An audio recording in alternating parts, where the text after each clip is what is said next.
রাজপথে বিশৃঙ্খলা সৃষ্টিকারীদের রুখে দেওয়ার আহ্বান প্রধানমন্ত্রীর। বিদ্যুৎ ও জ্বালানি সংকটের জন্য পলাতক ফ্যাসিস্টদের অব্যবস্থাপনা দায়ী, ঐক্যবদ্ধভাবে সমস্যা উত্তরণের আশাবাদ।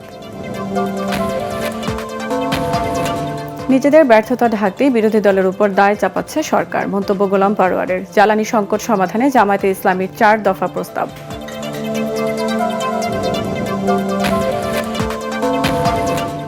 জ্বালানি ও বিদ্যুৎ সংকট সমাধানে 2 বছর লাগবে অর্থমন্ত্রী। তারল্য সংকটে ব্যাংক পরিচালনা কঠিন হচ্ছে। ইমার্জেন্সি রেসপন্স টিম গঠনের পরামর্শ সিপিডির।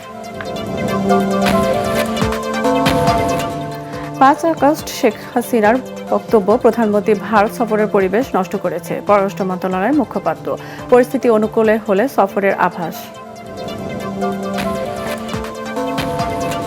এবং ডারউইন টেস্টে অস্ট্রেলিয়াকে গুড়িয়ে দিয়ে 9 উইকেটের ঐতিহাসিক জয় বাংলাদেশের। মাহমুদ মিরাজের অসাধারণ নৈপুণ্য ও এই সাফল্য, প্রধানমন্ত্রীর অভিনন্দন।